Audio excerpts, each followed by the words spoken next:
Ang mabuting balita ng Panginoon ayon kay San Mateo. Ito ang talaan ng mga ninuno ni Hesukristo na mula sa angkan ni David, na mula naman sa lahi ni Abraham.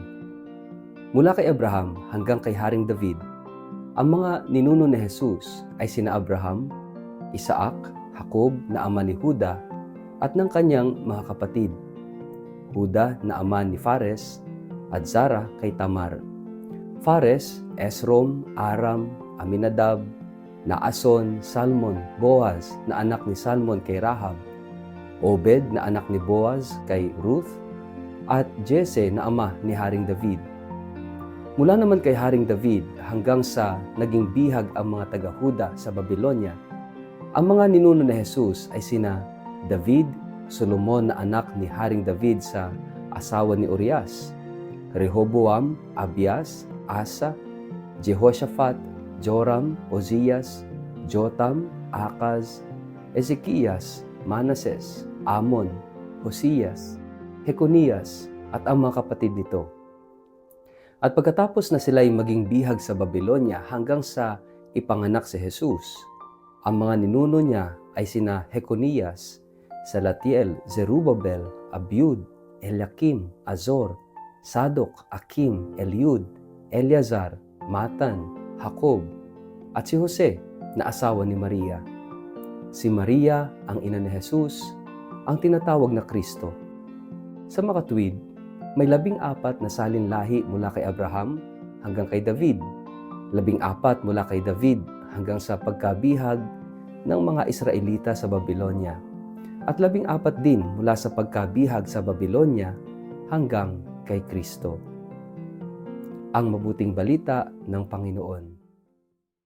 Word of the day, hear what God has to say.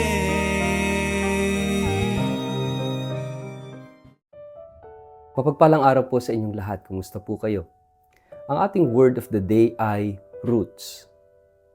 Sa unang tingin, tila isang mahabang listahan lang ng mga pangalan ang ating ebanghelyo ngayong araw na ito mula kay San Mateo. Para bang isang pahina ng talaan ng lahi o talaang kanan na sa modernong panahon parang family tree.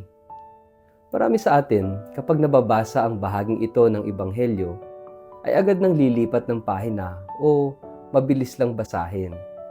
Pero kung titigil tayo sandali, mapapansin natin may isang napakahalagang mensahe sa likod ng mga pangalang ito.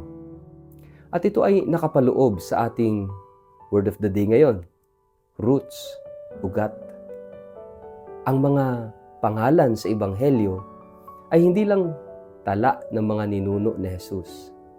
Sila'y larawan ng kasaysayan ng Diyos sa piling ng sangkatauhan.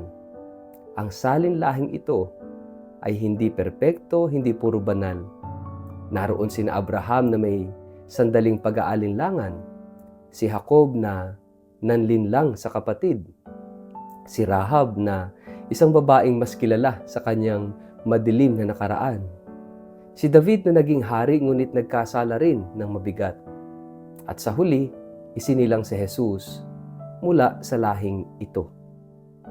Ang Diyos ay hindi nahihiya sa mga ugat o roots, talaang kanan ni Jesus. Bagkus dito pa niya ipinakita na kaya niyang pumasok sa ating kasaysayan kahit pa ito'y magulo, madilim at puno ng kahinaan.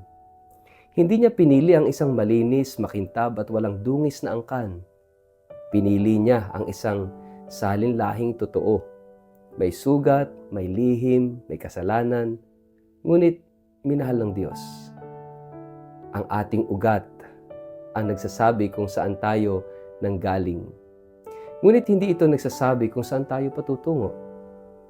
Maaring ang ating pamilya ay may kasaysayan ng sakit o kaya'y ng pagkakawatak-watak, ng kahirapan o maging pagkukulang. Maaring ang ating personal na ugat ay may bahagi ng kasalanan, ng pagkadapa o kasaysayang gusto nating limutin. Pero sa mata ng Diyos, kahit ang ugat na may lamat, ay maaaring maging daluyan ng biyaya. Ang kanyang plano ay hindi naihihinto ng ating kahapon. Sa katunayan nga, ang ating ugat ang mismong tinutubuan ng pag-asa. Mga kapatid, sa Adbyento, pinapaalalahanan tayong hindi tayo hiwalay sa ating pinagmulan. Hindi natin kailangang takasan ang ating kasaysayan. Ang mahalaga ay hayaan nating ang ating ugat ay muling madiligan ng biyaya ng Diyos. Sa pagdating ni Jesus, sinasabi niya sa atin, hindi ako nahihiya sa iyo. Alam ko kung saan ka nanggaling, at kahit pa mahirap ang iyong pinagmulan, dito ako nais magsimula ng bago. Sa kabila ng ating kasaysayan, pinipili pa rin tayong maging tahanan niya. Ngayong Gaudete na week o Week of Gaudete, Linggo ng Kagalakan, di po ba? Ang tunay na kagalakan ay hindi nakasalalay sa panglabas na kinang, kundi sa pangloob na pagtanggap na tayo ay bahagi ng plano ng Diyos. At ang plano niya ay nagsisimula sa ating ugat, sa ating roots, sa ating kasaysayan, sa ating pamilya, sa ating pagiging totoo. Sa panahong ito ng paghahanda, kilalanin natin ang ating pinagmulan.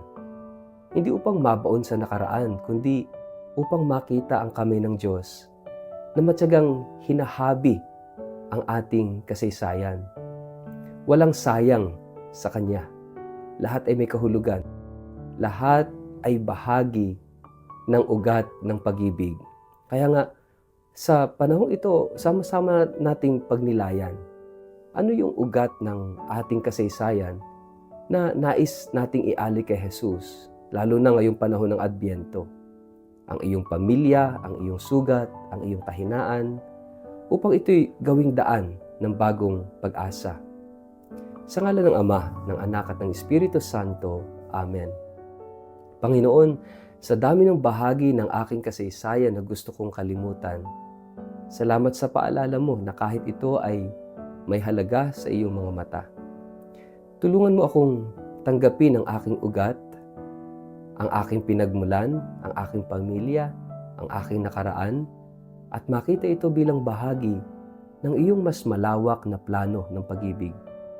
Huwag mo akong hayaang matakot sa kung sino ako, kundi matutong yakapin ito sa liwanag ng iyong awa. Amen. Pagpalain po kayo at ingatan ng makapangyarihang Diyos, Ama, Anak at Espiritu Santo. Amen.